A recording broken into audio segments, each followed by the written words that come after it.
watching. This is the Mito Podcast. I am Ashley. And I'm Megan. And today we are going to talk to you about IHSS. Now, Megan has gone through the process before. I have not. So I thought that this would be a really good topic for us to go over because it's one of those little hidden gems that a lot of people don't know about. And I didn't know anything about it. Sorry, my cat. One of these days, we're gonna get through a podcast, and he's not gonna be here yelling at me. But it's important. It's an important resource. Not everyone qualifies for it, but it's better to have the information than to not have the information. So I guess we should start off by saying, do you know what IHSS stands for? Yes, I do. It's in-home supportive services. And like you said, it is a hidden gem because Troy obviously qualifies for it, and we didn't know about it until he was about 10 years old. And the only way I heard about it was from another mother who had also heard about it and was registering her girls. And I was at that point, just a little background story, I was getting ready to stop teaching so that I could stay home and take care of Troy full time. And, it's going from two incomes down to one. It was a little bit of a stressful situation. And I didn't even know this program existed. And then we found out, and fortunately, it has very much helped to supplement our income. So it's one of those things out there that you may not necessarily know unless you are in a little network and you have other, families that have children. And actually, this program itself was meant for adults. It was primarily set up for adults. And so bringing children into it is actually, I don't know when they started approving children, but it's a little bit newer. So So we yeah, haven't actually explained. We told you guys IHSS. We told you what it stands for, but we didn't actually tell you what. yeah, yes. And Megan kind of said a little piece of it, but it's basically like a supplemental income that allows you. And correct me if I'm explaining this incorrectly, but it allows you to get paid pretty much to be the caregiver of your child. Is that That is somewhat correct. accurate? And it doesn't necessarily have to be you. So if you're in a certain situation where you have a child with disabilities that can qualify for IHSS, you can have someone else come into the home and they will give you a certain amount of money to actually pay for that person to be in the home. So you can have other people that are providers for the service. But with us, obviously, I was already planning to stay home and take care of Troy. So parents can be the providers. There's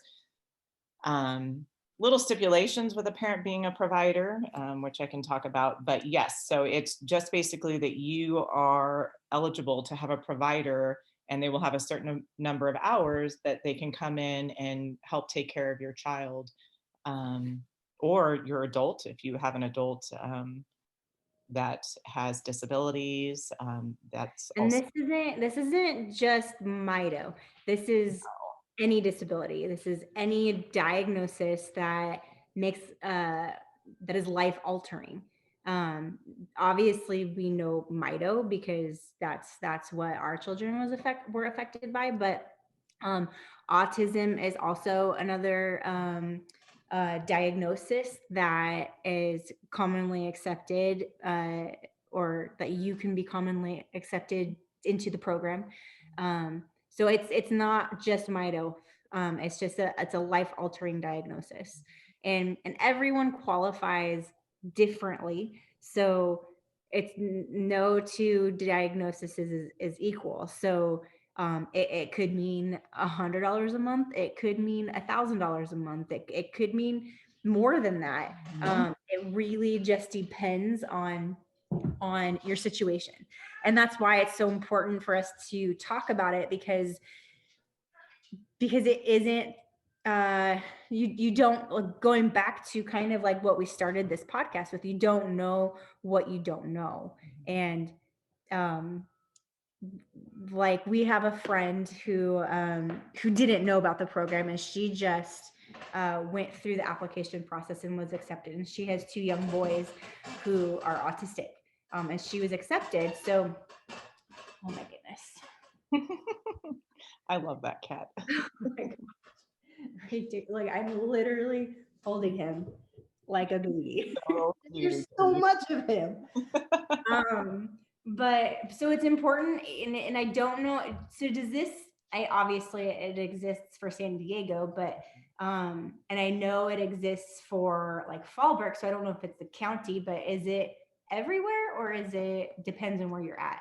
So it is something that is done all over the United States. Now, different states have different prerequisites in order to be a part of the program. Like, for instance, for California, you have to, your child, and I'm only going to speak about your child being accepted because I do not know much about the adult. So if your child is on Medi-Cal, then you can actually qualify for the program. So you have to actually be on Medi-Cal. And I think that was one of the situations with us where in order to be on Medi-Cal, there's a certain financial component that goes with that. And so we make more than what's accepted for you just to be on Medi-Cal. And so we had to get what's called a waiver from our regional center, which regional center is also another gem that I think we've mentioned before, but it's something that provides services for children, usually from birth to I think about 3 or 4 years old. And then the services are a little bit less as they get older. But it's something that if your child has a disability, you can qualify for that as well. So first we qualified for that. And then we were able to get a waiver from them. And then we were able to apply for Medi-Cal. And once we received a Medi-Cal, then we were able to provide or to apply for IHSS. So it is a process. It's Yeah. definitely a process. But if you already have Medi-Cal, then you're already in a situation to where, at least in California, you can apply for it if your child has a disability. In other states, I know Medi-Cal is not called Medi-Cal, it's Medicaid, and there's different things. So I'm not sure all the stipulations, but as far as I know, it is something that is across the United States. That's Let me just recap what you just said. So, if you don't have if you're in California and you don't have Medi-Cal, step one, talk to your regional center. Step two, get the waiver for Medi-Cal if you need it. Step three, apply for Medi-Cal, which is a very long process as well. It's months, literally months. Then once you get Medi-Cal, step four is now you can apply for IHSS. Yes, Yes? because Okay. Medi-Cal, as far as I know, pays for IHSS. Okay. Okay. Yeah. Okay. Yeah. So and it does take a long time. Even if you take out the Medi-Cal factor, like even if you have Medi-Cal, don't think that you're gonna apply for something and it's gonna happen overnight. It won't. It takes another additional months for Mhm. you to get approved for that. And I believe, is there an interview process for that, Yeah. or do you? Well, it's basically you have to fill out quite a few forms that you send in, but then they do send someone out, and that person is it's basically your social worker. Right. And what they do is they evaluate everything that you do for your child. So one of the things that I was told by another mother is write down every single thing you do for your child, how long it takes, whether it's driving them to therapy or giving them medications or, feeding them, um, toiletry, toiletry, toileting, things like that, bathing. I mean, it is literally you sit down and you write down an entire day and how long it takes you. And that right there is the one thing that prepares you for this interview because unfortunately, is this state-run program and it is expensive for them. I mean, and so if you don't have it all figured out, then there might be hours that you definitely miss or that you didn't say and you don't receive, and those hours are crucial because that's what you get paid for is the amount of hours. Yeah. And or if you have a provider coming in, you'll be able to pay for more hours with that provider if it's not yourself. So you really have to I made kind of like an Excel sheet and literally put down everything that I did for Troy, and how long everything took, how long our drive took. And the first time I was interviewed, we literally, I think, got maybe 24 hours, which if anybody listening already has IHSS, that's kind of like a joke. If you have any child with any disability, that is an extremely low amount of hours. And I think I learned a lot from that first interview. I was very nice, and I was definitely allowing the person who was interviewing me to kind of take the lead. And when we came back with that amount of hours that we were approved for, and I spoke to our person at the regional center, they were like, this is absolutely unacceptable. And so we actually had to kind of go back and go to bat with IHSS and have another interview. And when we did, I'm never not nice, but I was definitely much more, okay, I know what the situation is now. This is what we do. These are the different categories. And, and I was just much more assertive on just the different things. So you have to kind of be a little bit aware of the system when that interview comes up. So that's why I said it's just really important to be prepared and write down all the things that you do. Even if you think it's something little, the 15 minutes it takes me to give Troy his vitamins, that's another, certain amount of time on their little worksheet that they are filling out. So it's important just to really be prepared. So if you guys are listening and or watching, and you're interested in this, oversell yourself. Don't undersell yourself. Mm-hmm. Everything you do matters. Everything. Yep. Giving them a sip of water matters. Like, put it all down. It doesn't matter what it is. Like Megan said, if you think it's ridiculous or, oh, that's not a big thing, that little thing that you think isn't big in the long run is, and it adds up.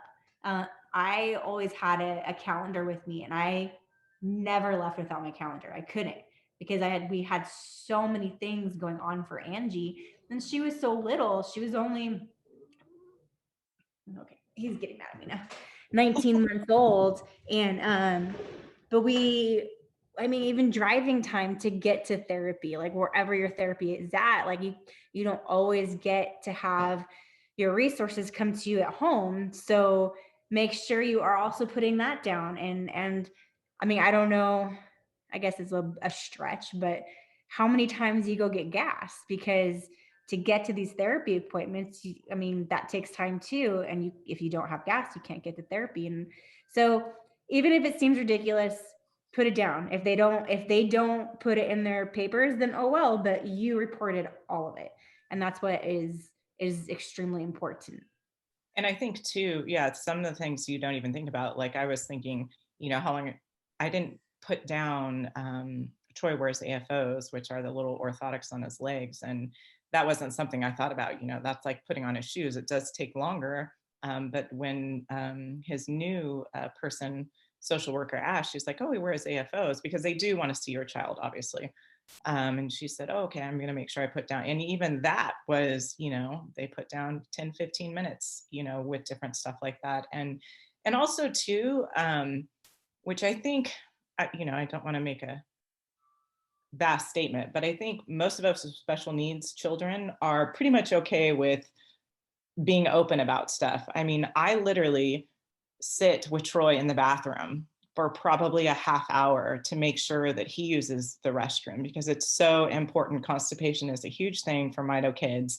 And, don't be embarrassed. Don't be, just be open about everything that you do for your child, because it's truthful, it's honest. And, if you're going to be in a program like this, you deserve to be paid for, or to be able to pay someone to help your child with all the things that are necessary to take care of them.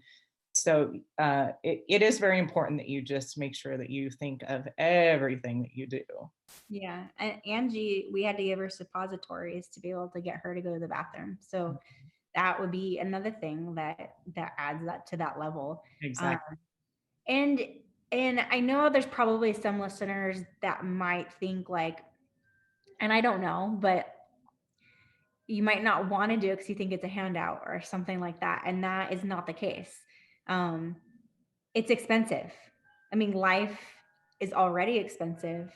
And now you have a special needs child, and that level increases. And a lot of people don't understand that. They don't see all the special high chair, the special stroller or wheelchair or gait trainer, or like there's so many things that are going to cost money, and insurance does not cover it. You can fight with them and try and get them to cover it, but a lot of times they just say no. Mm-hmm. And this is something that could help supplement that. You don't have to be proud. You don't have to say, well, I make good money, I'll be able to figure it out. You want this to be easy for you, and this is a resource that can make things financially a little bit easier for you and your family. And I mean, I'm not speaking for anyone, but um I mean, people fight over finances without having a special needs child, and it can be really hard to make ends meet. So if there is this resource, just try. And if you decide that you don't want it, then great. If it genuinely really helps you, then there's nothing wrong with signing up for it or applying for it. Especially as your child gets older, and depending on how much of a need they have, if you want to stay at home and you can't work anymore, this is something that can help for that. You don't have to have that fear of not being able to provide for your family. Um, and I really want to push on that being proud thing, because this doesn't have anything like, I don't feel, like I said, and this isn't my opinion. This isn't, you don't have to share my opinion.